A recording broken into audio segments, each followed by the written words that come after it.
Mon ex-femme a insisté pour que j'assiste à son mariage pour faire la paix, mais elle a parlé de la terrible nature de notre mariage, le marié est parti et maintenant tout le monde dit que c'est de ma faute.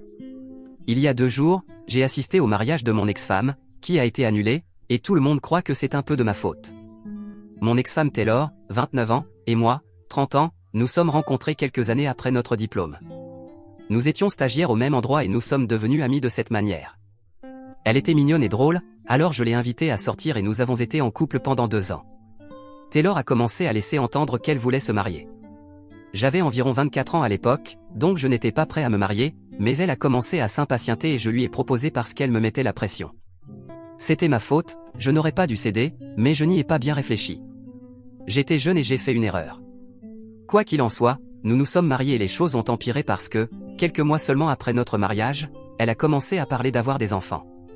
J'étais d'accord pour me marier, mais l'idée d'avoir des enfants à 24 ans me faisait peur. De plus, nous n'étions même pas financièrement stables pour pouvoir nous permettre d'avoir des enfants. Je commençais juste ma carrière et je pouvais nous offrir un bon niveau de vie à nous deux, mais les enfants seraient trop pour nous. Taylor n'était pas vraiment une travailleuse acharnée, elle changeait de travail trop souvent parce qu'elle était très décontractée et ses employeurs n'appréciaient pas cela. Même si nous pouvions ignorer l'aspect financier, je n'étais toujours pas mentalement préparé à devenir père car je me sentais jeune et pas assez responsable pour avoir des enfants. Je ne pensais pas que c'était le bon moment pour nous et j'ai essayé de lui expliquer plusieurs fois, mais elle n'arrêtait pas de le mentionner et insistait sur le fait que si nous avions un bébé, cela résoudrait tout et dissiperait toutes mes inquiétudes. J'apprendrais à être père et nous pourrions toujours emprunter de l'argent à nos parents et le rembourser plus tard. Elle disait qu'elle était prête à être mère et ne voulait pas attendre jusqu'à la fin de ses 20 ans car c'était apparemment le sommet de sa jeunesse et de ses années de procréation et elle voulait en profiter au maximum. Je n'étais pas d'accord avec cela et cela a conduit à beaucoup de disputes qui n'ont fait qu'empirer avec le temps. Après presque 2 ans, nous avons rompu. Elle voulait quelque chose pour laquelle je n'étais pas prêt, peut-être jamais, et je ne voulais pas lui donner de faux espoirs en restant avec elle et en gaspillant son temps. J'ai donc demandé le divorce après une dispute particulièrement désagréable où elle a dit qu'elle regrettait de m'avoir épousé et je me suis retrouvé à souhaiter la même chose. Clairement, nous n'étions pas faits l'un pour l'autre et le divorce était la seule solution. Mais elle a mal pris le divorce et était pratiquement inconsolable lorsqu'elle a reçu les papiers. J'avais déjà déménagé et je vivais chez un ami quand j'ai demandé le divorce, et elle m'a appelé et pleuré pendant des heures, me suppliant de la reprendre et d'annuler la procédure le jour où elle a été servie. C'était incroyablement difficile pour moi et une décision difficile à prendre, mais je devais m'en tenir à ma décision parce que je savais que si je reculais, je le regretterais. Ce n'était pas facile, mais je devais continuer avec le divorce parce que ces 2 années où j'étais marié avec elle étaient pratiquement un enfer pour moi et je ne voulais pas revenir à cette vie. Elle n'a pas contesté le divorce après notre conversation ce jour-là et ne m'a même pas parlé ensuite jusqu'à ce que les négociations pour le règlement et la division des biens commencent. Elle et son avocat étaient absolument vicieux et le divorce a été difficile, mais heureusement, je n'ai pas perdu grand-chose. Mais j'ai commencé à la détester pendant les procédures parce qu'elle et son avocat faisaient tout pour me faire passer pour le méchant alors que j'avais été rien d'autre que bon avec elle, malgré son comportement fou et psychotique et son insistance à ce que je fasse des choses que je ne voulais pas faire. Après que notre divorce ait été finalisé, je ne lui ai plus jamais parlé et je l'ai bloqué sur toutes les plateformes. J'ai également dit à tous nos amis communs que je ne souhaitais plus entendre parler d'elle ou la voir car je la détestais. C'était il y a environ 3 ou 4 ans et nous n'avons pas parlé depuis longtemps jusqu'à ce qu'elle me contacte il y a quelques mois pour m'inviter à son mariage. Elle m'a contacté personnellement après m'avoir envoyé l'invitation et m'a envoyé un email disant qu'elle aimerait que je sois à son mariage pour que nous puissions nous réconcilier car elle regrettait la façon dont nous avions terminé les choses. Dans son email, elle m'a dit qu'elle m'avait longtemps en voulu après notre divorce, mais maintenant qu'elle avait enfin tourné la page, elle voulait faire amende honorable avec moi parce qu'elle savait que le divorce avait été particulièrement difficile pour moi, car elle et son avocat n'avaient vraiment pas retenu leur coup. Elle voulait arranger les choses avec moi et elle voulait le faire à son mariage pour pouvoir commencer ce nouveau voyage avec une conscience tranquille. Au début, je n'ai pas répondu à cet email parce que j'hésitais encore à savoir si je voulais me reconnecter avec Taylor ou non. Mais quelques semaines après le premier email, elle m'en a envoyé un autre disant qu'elle voulait me rencontrer et arranger les choses avec moi parce qu'elle ne voulait plus avoir cela sur la conscience. Elle m'a demandé d'assister à la cérémonie et d'être là pour elle parce que, avant que nous ne nous marions, nous étions de bons amis et cela m'a fait reconsidérer. Alors j'ai accepté d'assister à son mariage. Je pense que c'était vraiment stupide de ma part, mais son deuxième email était vraiment sincère et je ne pouvais pas refuser. Je l'ai débloqué sur les réseaux sociaux et nous allions bien, nous nous parlions jusqu'au jour de son mariage. Le jour de l'événement, je suis arrivé sur le lieu et j'ai été assez surpris de voir les mêmes arrangements que pour notre mariage. C'était un peu déconcertant, mais je n'y ai pas trop pensé, bien que j'ai ressenti un déjà-vu fou à cause de la similitude avec notre mariage. J'ai pensé que peut-être elle ne voulait tout simplement pas faire d'efforts supplémentaires pour rendre cela différent de son premier mariage et a juste opté pour ce qu'elle aimait et je me suis forcé à croire que cela n'avait rien à voir avec moi. Ensuite, une fois à l'intérieur, je me suis assis et après un certain temps, il était temps pour Taylor de marcher dans l'allée. Tout le monde présent a été assez surpris de me voir là et j'ai réalisé qu'ils ne s'attendaient pas à ce que j'assiste réellement. Plus tard, j'ai appris que la plupart d'entre eux ne savaient même pas que j'étais invité, y compris le marié, ce que j'ai appris bien plus tard que je n'aurais dû. Quoi qu'il en soit, Taylor a marché dans l'allée et est arrivée à l'hôtel et tous les yeux étaient sur elle et non sur moi, ce qui était un soulagement. Quand ce fut le moment des vœux, son fiancé a été le premier et c'était magnifique, je pouvais sentir qu'il l'aimait vraiment. Ensuite, tout est allé de travers dès que Taylor a commencé à parler, car il s'est avéré que c'était son grand plan. Elle ne se souciait pas de la peine de réparer les choses avec moi, car ses vœux portaient tous sur moi. Elle a continué à parler de la manière dont son premier mariage avait été terrible et a dit qu'elle était ravie que son deuxième mariage ne soit pas aussi mauvais car elle était avec un homme bien meilleur maintenant. Ensuite, elle a continué à dire quelques autres choses pour m'insulter et après cela, elle m'a même pointé du doigt et a fait un signe de la main comme si elle faisait une routine de stand-up. C'était ridicule et insensé, mais je suis resté figé à ma place parce que j'étais sous le choc. Ce qui m'a sorti de cet état, c'est quand son fiancé a dit qu'il en avait vu assez et que pour lui, il était clair que Taylor n'avait évidemment pas complètement tourné la page de notre relation. Il avait l'air accablé et je ne pouvais pas m'empêcher de me sentir mal pour le gars car ce devait être un jour pour célébrer leur relation et pourtant, Taylor était là à parler de moi dans ses vœux. L'intervention de son fiancé l'a probablement aussi ramené à la raison et elle a pris conscience de son insincérité lorsqu'il a commencé à s'éloigner de l'hôtel. Le gars pleurait et dès qu'il a commencé à s'éloigner, Taylor l'a poursuivi, ce qui était difficile car elle portait une robe très lourde. Après cela, c'était pratiquement le chaos et personne ne savait quoi faire car la mariée et le marié étaient partis. J'ai essayé de partir et j'étais dans ma voiture sur le parking avant d'être coincé par mes ex-beaux-parents. Ils m'ont confronté et m'ont demandé pourquoi j'étais venu, alors je leur ai dit que c'était Taylor qui m'avait invité et que je ne savais vraiment pas qu'elle allait faire cela. Ils m'ont dit que, peu importe, je n'aurais pas dû venir car c'était censé être le mariage de mon ex-femme et tout homme avec un peu de bon sens saurait mieux que d'assister. Je ne pensais pas qu'il était juste qu'il me blâme car je n'avais fait que ce qu'elle m'avait demandé. C'est elle qui m'avait spécifiquement demandé d'assister à son mariage et c'est pourquoi je l'ai fait pour la paix. J'ai même montré ces 2 emails à ses parents, espérant que cela leur ferait réaliser que c'était de sa faute et non la mienne, mais ils m'ont dit qu'apparemment, j'avais toujours su que Taylor avait des sentiments pour moi même pendant le divorce et qu'il avait été difficile pour elle de tourner la page. Je ne savais pas qu'en répondant à son invitation et en lui parlant, je l'avais distraite de sa relation, ce qui explique pourquoi elle a déraillé ce jour-là et maintenant son mariage était ruiné à cause de moi. Je pensais que c'était fou qu'il me blâme pour cela, alors je suis monté dans ma voiture dès que j'ai pu et je suis rentré chez moi. Ensuite, j'ai appris que le mariage avait dû être annulé car son fiancé ne voulait plus se marier avec elle. Un ami commun m'a dit qu'apparemment, elle n'avait même pas dit à son fiancé qu'elle m'avait invité, donc il avait été complètement pris au dépourvu en me voyant assis parmi les invités. Il ne savait pas grand-chose de ce qui s'était passé ensuite, mais tout ce qu'il savait, c'est que leurs familles se sont disputées très violemment et que le fiancé et ses parents sont partis car ils pensaient que Taylor n'avait pas vraiment tourné la page de notre relation et qu'elle forçait ce mariage parce qu'elle voulait me rendre jaloux. C'est pourquoi elle m'avait invité et avait insisté pour parler de moi pendant la cérémonie car elle voulait que je me sente mal et regrette de l'avoir quitté. Honnêtement, cette théorie a beaucoup de sens et je suis assez sûr que c'est exactement ce qui s'est passé, car si elle avait vraiment tourné la page de notre relation, elle ne se serait pas souciée de ma présence ou non. Taylor a insisté sur le fait qu'elle avait fait ce discours parce qu'elle m'avait vu assis là et que son plan était de m'humilier et ensuite de passer à parler de combien elle était heureuse avec son homme maintenant pour que tout le monde réalise à quel point elle m'avait dépassé. Je pense que c'était une idée terrible de sa part et je ne crois vraiment pas ce qu'elle a dit pour sa défense. Si elle avait vraiment tourné la page, elle ne sentirait pas le besoin de parler de moi ou de prouver à qui que ce soit qu'elle avait tourné la page. Elle ne se soucierait tout simplement pas. C'est triste que son mariage ait échoué, mais ce qui est encore plus triste, c'est que nos amis me blâment pour cela.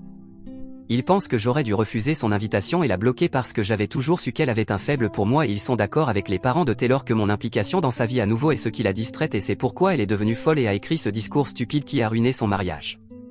Tout le monde me blâme pour ce qui s'est passé et ils croient que je n'aurais pas dû venir même après que je leur ai dit que c'était elle qui m'avait invité et m'avait spécifiquement demandé d'assister pour que nous puissions faire la paix avec notre passé. Mise à jour 1.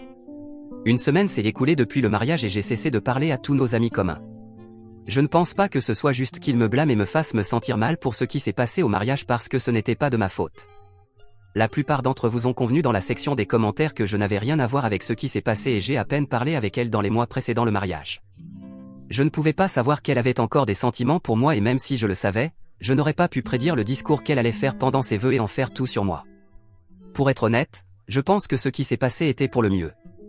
De cette manière, un pauvre innocent ne sera pas blessé juste parce que Taylor voulait montrer à quel point elle avait tourné la page de notre relation. Je me sens mal parce que nos amis ne sont pas de mon côté ici parce que cela semble vraiment injuste et le blâme semble complètement mal placé, mais cela s'est déjà produit auparavant et je ne peux pas dire que je suis surpris parce que j'ai toujours su que, si cela devait arriver, il choisirait certainement Taylor plutôt que moi. Même pendant le divorce, c'était Taylor et son avocat qui venaient vraiment pour moi pendant les négociations et quand je me plaignais de cela à nos amis, ils disaient qu'elle faisait cela parce qu'elle était blessée et que je devais comprendre que ce divorce était plus difficile pour elle que pour moi et lui accorder du crédit. Donc la plupart d'entre eux ont toujours été de son côté et cela ne me surprend vraiment pas, mais je trouve cela un peu douloureux que même dans une situation comme celle-ci, où il est évident que je ne suis pas en tort, ils veulent toujours prendre son parti. Je vais m'en remettre, mais je ne parlerai plus à nos amis. Je ne sais pas vraiment ce qui s'est passé avec Taylor et son fiancé. Je sais que le mariage est annulé, mais je suis aussi curieux d'en savoir plus. Elle ne m'a pas encore contacté ou quoi que ce soit, mais j'ai l'impression qu'elle le fera, car ses parents croient aussi que c'est de ma faute et ils parleront sûrement avec elle et puis elle viendra me blâmer et ce sera une grande dispute. Rien que d'y penser me met mal à l'aise. Mise à jour 2. Bonjour, cela ne fait qu'1 jour depuis ma dernière mise à jour ici. J'ai dit ici que j'avais cessé de parler à nos amis communs parce qu'ils étaient tous du côté de Taylor. Je ne les ai pas bloqués, mais j'ai simplement arrêté de leur répondre. Je ne pensais pas qu'ils le remarqueraient si tôt, mais ils l'ont fait et ont décidé de me confronter à ce sujet. Nous avons un groupe de discussion sans Taylor, bien sûr, ils ont un autre groupe avec elle et aujourd'hui, l'un de nos amis m'a confronté dans le groupe et m'a demandé pourquoi je les ignorais tous. Alors, j'ai décidé d'être honnête avec eux et je leur ai dit que je n'aimais pas le fait qu'ils choisissent de me blâmer même maintenant en sachant que ce n'était pas de ma faute. Je leur ai dit que cela avait été très difficile pour moi-même pendant le divorce parce que Taylor et son avocat essayaient vraiment de me faire passer pour le méchant et que c'était une période très difficile émotionnellement pour moi, mais même à ce moment-là, il prenait son parti et invalidait complètement mes sentiments. Cette fois-ci, il faisait la même chose à nouveau et curieusement, cette fois-ci, je n'avais rien fait à part assister à un mariage auquel j'avais été invité et que l'on m'avait demandé d'assister spécifiquement. Je leur ai dit qu'il était très clair que, quoi qu'il arrive, il serait toujours de son côté et cela peut sembler mesquin et immature, mais c'est ce qui m'énervait, alors je ne voulais pas leur parler parce qu'ils continueraient à me blâmer et je n'avais pas besoin de cette négativité pour le moment. Comme prévu, dès que j'ai dit cela, tout le monde dans le groupe a commencé à me dire que je réagissais de manière excessive et que je devais vraiment me calmer. Ils ont essayé de me convaincre que ce n'était pas une grosse affaire et qu'ils ne faisaient que me donner leurs opinions honnêtes. Cela n'avait rien à voir avec le fait de prendre parti car ils appréciaient autant Taylor que moi. Je n'ai pas acheté cela et je leur ai dit que je savais que Taylor était la préférée du groupe et le serait toujours et j'étais d'accord avec cela maintenant, mais que j'avais juste besoin d'un peu d'espace et de temps loin de ce groupe car cela devenait vraiment toxique pour moi. J'ai regretté d'avoir utilisé le mot toxique parce que cela les a énervés. Ils se sont immédiatement retournés contre moi et m'ont traité de toxique parce que c'était moi qui avais ruiné son mariage et maintenant je jouais la victime, selon eux. Je me suis ennuyé avec cette conversation parce que tout cela semblait être un tas de bêtises de lycéens, alors j'ai quitté ce groupe et je les ai finalement tous bloqués. Ils n'avaient même rien à voir avec le mariage. Si Taylor m'appelait toxique, je l'accepterais volontiers parce qu'au moins elle était impliquée d'une manière ou d'une autre. Ce serait ridicule, mais au moins pas aussi ridicule que nos amis essayant de créer du drame avec moi à partir de rien.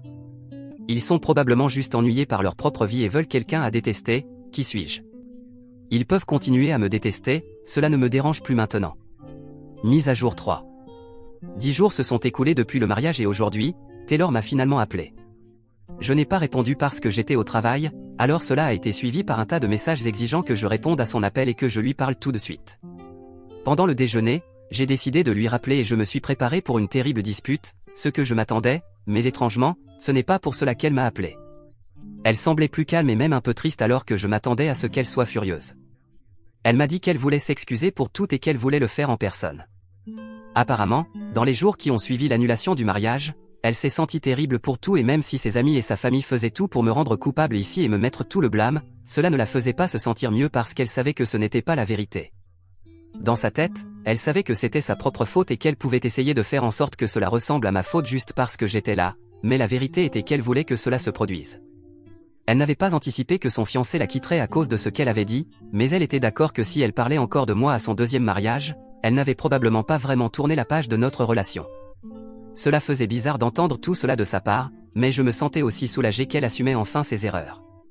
Elle ne voulait pas discuter davantage de cela au téléphone et a dit qu'elle voulait me voir, alors nous avons fixé une date dans quelques jours et nous allons nous rencontrer pour déjeuner et obtenir un peu de fermeture, je suppose.